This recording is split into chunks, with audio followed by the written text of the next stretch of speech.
आज हम बनाने जा रहे हैं क्रीम चीज़। उसके लिए हमने 1 लीटर फुल फैट मिल्क लिया है, 3 टेबलस्पून नींबू का रस लिया है, 1/4 टीस्पून नमक लिया है। सबसे पहले दूध को गर्म करेंगे, गैस जलाएंगे, गैस को मीडियम आंच पे रखेंगे और दूध में बुलबुले आने तक इसे पकाएंगे और बीच बीच में स्टर करते रहेंगे। दूध के ऊपर मलाई नहीं आने देना, बीच बीच में इसे स्टर करते रहना है। दूध में बबल्स आने शुरू हो गए हैं। अब गैस बिल्कुल सिम पे कर देंगे और इसमें एक एक टेबलस्पून नींबू का रस डालेंगे, थोड़ा थोड़ा करके। पहले 1 टेबलस्पून डालेंगे और उसको अच्छे से मिक्स करेंगे। फिर थोड़ी देर बाद दूसरा चम्मच डालेंगे। गैस बिल्कुल सिम पे करनी है। ये देखिए दूध थोड़ा थोड़ा फटना शुरू हो गया है, कड़छी पे लग रहा है। अब 1 चम्मच और डालेंगे, 1 टेबलस्पून नींबू का रस, और फिर इसे मिक्स करेंगे।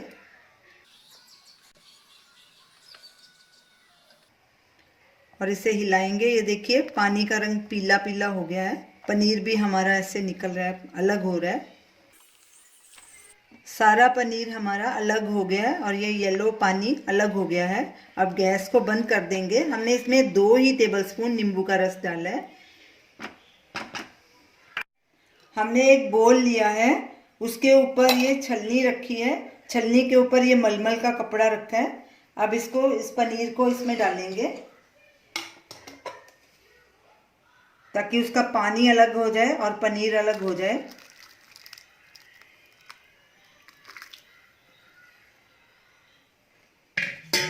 अब 5-7 मिनट के लिए हम पनीर को ऐसे ही छोड़ देंगे ताकि इसका पानी निकल जाए। इसमें से पूरा पानी नहीं निकालना, थोड़ा पानी इसमें रहने देना है। पनीर को रखे 7 मिनट हो गए हैं।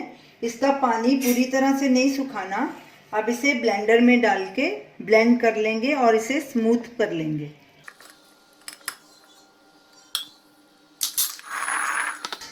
ये इसका पानी फेंकना नहीं है, आप इससे आटा गूंथ सकते हैं, इससे बहुत सॉफ्ट रोटियां बनती हैं। अब इसमें 1/4 टीस्पून नमक भी डाल देंगे, आप अपने टेस्ट के अकॉर्डिंग भी डाल सकते हैं।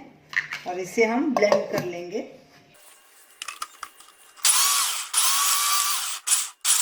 15-20 सेकेंड हमने इसे ब्लेंड कर लिया है। अब इसे चेक करते हैं। अभी ये थोड़ा ड्राई है। जो पनीर का पानी हमने बचाया था इसमें थोड़ा सा डालते हैं। अब इसमें हम 1 टेबलस्पून पानी डालेंगे, जो पनीर का निकला था वही पानी यूज करेंगे।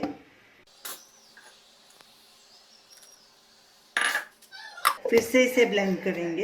इस प्रोसेस को तब तक रिपीट करेंगे जब तक पनीर सॉफ्ट और स्मूथ नहीं हो जाता। क्रीम चीज हमारा तैयार हो गया है। ये देखिए ये बिल्कुल स्मूथ हो गया। इसमें हमने 4 टेबलस्पून पानी ऐड किया था, वही पानी जो हमने पनीर में से निकाला।